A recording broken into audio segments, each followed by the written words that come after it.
Anastasia and Roxanne were two good friends from Newport Beach in California. They attended the BII University. But they were the worst of students.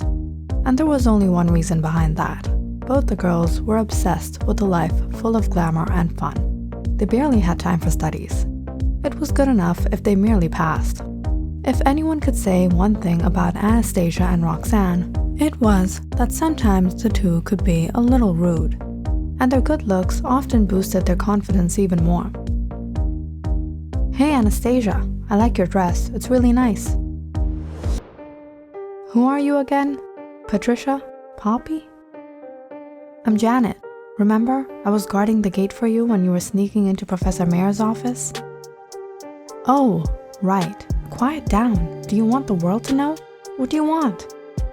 "Nothing. I just came to say you look really pretty today." "All right, Joanne, listen.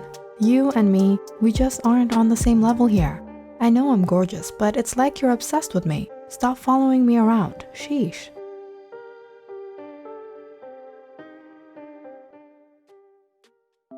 Despite the treatment, everywhere Anastasia and Roxanne went, they were the spotlight, especially for guys. The two were always trying out new things and going on numerous dates just for the fun of it. I mean, what was wrong with having a man take you out for dinner and treating you well? But contrary to that, the girls never took any of their dates seriously. They were just about 19, they were young and hot and had a long way to go before they would even consider settling down with someone. Although, every now and then, when either of the two would end up liking a certain someone, they'd make the lives of all the other girls on the line for him into a pit of doom. Like the time Roxanne developed a possessive secret crush on a guy in her class named Austin. "Give it up, Roxy. I'll admit, that was funny, but it's not fair." "Never, ever, ever say that again. That chick deserved it for checking out my man." "Your man? Roxy, you have to get over him. He's just not into you." "Oh really? Then what about the day on the beach when he was staring at me for hours straight? Did you forget what you chose to wear? What did you expect? Everyone was staring at you." Austin had probably started to think he was cursed by the way the first half of the year went at college. Every date turned out to be a failure, and when they didn't, it was because his date called up and cancelled on the last moment. Little did anyone know that Anastasia and Roxanne were behind it all, from creeping out girls about Austin to straight up putting gum in their hair or spilling coffee, aka Roxanne's secret blue dye, on their clothes in the locker room shower. "Roxy, what did you put in there? You didn't tell me her face would turn blue." That wasn't my fault. I didn't tell her to touch her face after touching the dye. Besides, it'll probably wear off in a week or so." Fun wasn't only bound to college and boys. The two girls often went out on adventures around California. They went surfing in high tides and mountain climbing till they got lost. The rescue team was starting to doubt if the two had been crying wolf. "Hey Roxy, have you ever been to Crystal Cove? I've heard rumors about this secret cave over there. I was going to check it out this weekend. Wanna come?" "Crystal Cove?" "Yeah, people say strange things are often discovered in the caves. They were left behind by the ancients or washed up and preserved for ages. It's gonna be awesome." "Sounds great." On Saturday morning, the two friends packed up a little camper's bag and got onto a bus to Crystal Cove State Park. The first few hours of the day went by in walking the long trail engulfed in wilderness, until they would reach the seaside where Anastasia was excited more than ever to find something bizarre laying around. "Roxy, look, berries!" "Stacy, are you sure those are safe to eat?" "Yeah, these are juniper berries." Roxanne and Anastasia picked up some juniper berries as they continued their walk down the luscious forestry. "I can literally live on these. They're not that bad." "Hey, maybe we can even try some spearfishing when we get to the shore." "Not a bad idea. Survival of the fittest." Wait, no. You brought real food, right?" Of course, did you really think I was gonna eat that yucky half-cooked fish? But we gotta put our survival pics on social media. The things we do for fame. It's tough. Roxanne suddenly stopped by a bush gleaming with clusters full of bright red berries. Bear berries! These are so beautiful! Come on, let's take a selfie. Roxanne popped one into her mouth. Wow, these are sweet. Didn't expect that. Let me try. Anastasia tried the berries herself. You're right, I'm taking some home with me. Me too. The girls were having a jolly good time, joking and gossiping. They didn't even realize where time had gone. Hey, I can see the water! Anastasia ran to the shore towards the far end where the cliffs towered against the crashing waves. Come on, the cave is probably that way. Roxanne quickly followed after her. It wasn't before long that Anastasia creeped down a narrow path of stones and discovered an opening. She stopped at the entrance and peeped inside. What happened, Stacy? Go in. Are you sure? I'm kinda having second thoughts now. What if there's some creature inside there? Hand me your pepper spray. Alright, but don't do what you did last time. Hey, I thought the dogs would leave me alone when they saw me crying. The girls stepped inside the hollow interior. The cave was absolutely mesmerizing. Their voices echoed as they spoke. Roxanne stooped down and squinted her eyes. Jackpot. She took out her pocket knife and tried to break apart the crystal stones that were embedded into the cave wall. Come on, let's go deeper. There might be more. Within about a 10-minute walk, the girls had to stop.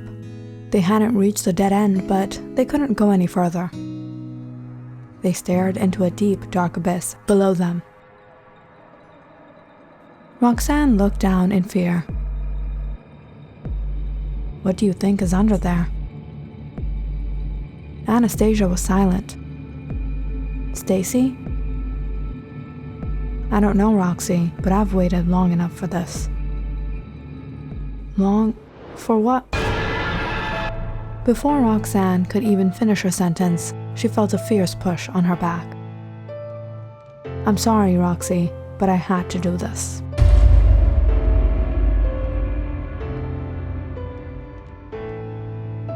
Anastasia picked up her bag and turned around to go back home. She desperately needed some rest. The warm, damp weather of the seaside was making her a bit nauseous. But Anastasia had no worries anymore. She pulled off the plan successfully. It wasn't just bringing Roxanne to Crystal Cove. The plan started way before that.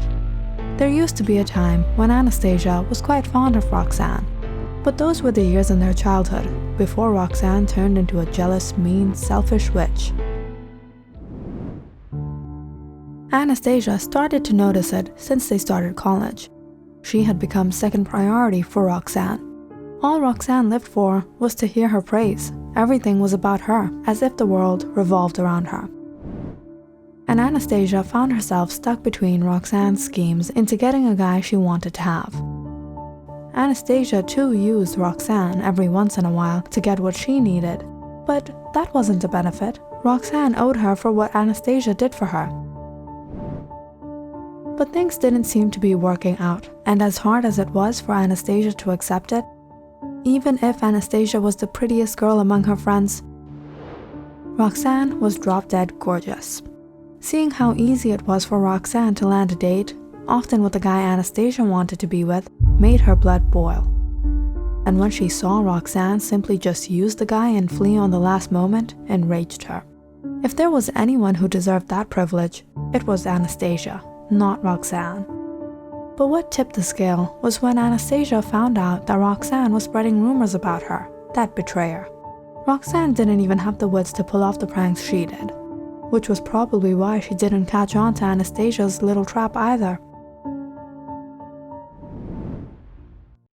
Now all Anastasia had to do was find a forest patrol officer and put on an act of how devastated she was after losing her best friend. So sad.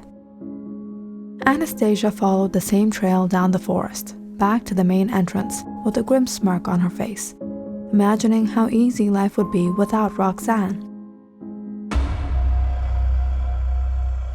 But suddenly, something stopped Anastasia.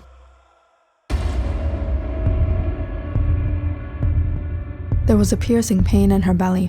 The nausea she was experiencing doubled in minutes, and so did the cramps continue to intensify.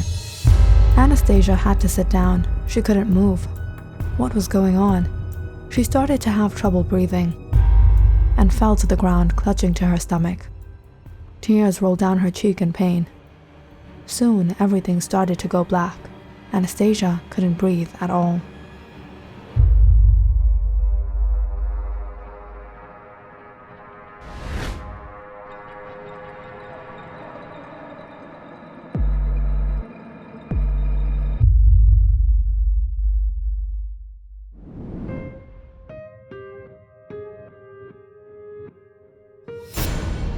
Call the paramedics. She's not breathing. Wait a minute. I've seen her earlier today. She didn't come here alone. She was with another woman. Where is she? Send for the search crew. We have to find the other person. Wow, these are sweet. Didn't expect that. Let me try.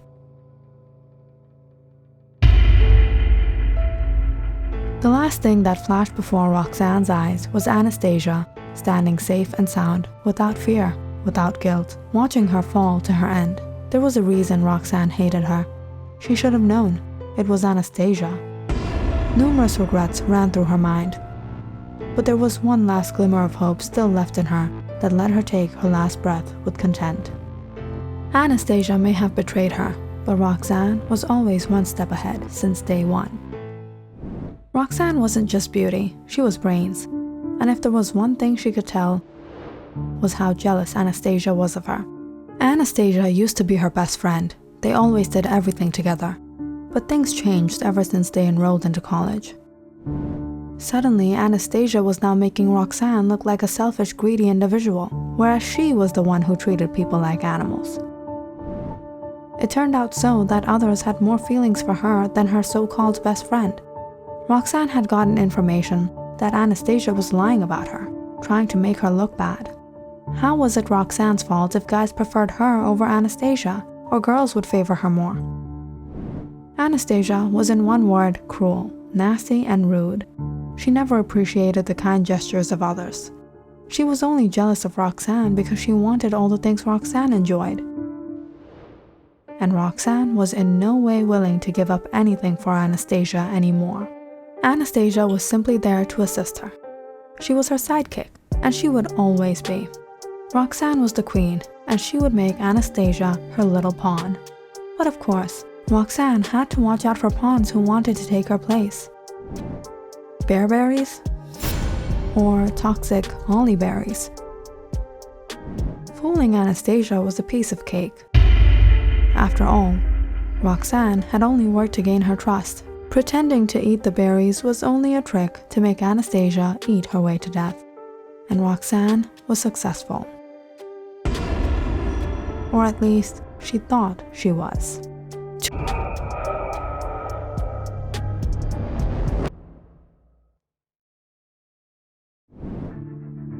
Two young women were found lifeless in Crystal Cove State Park, both students of the BII University, Anastasia Stevens and Roxanne Lewis. Police say the two young women fell victim to a tragic accident. However, investigation is still going on.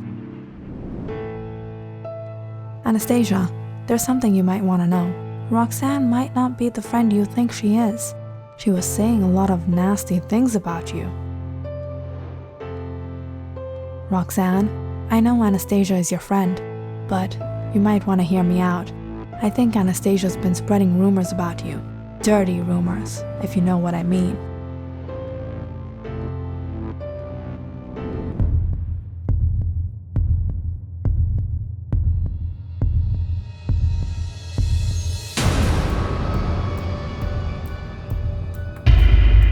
Was expecting a good catfight, but things just got better. I've been waiting for this day for a long time.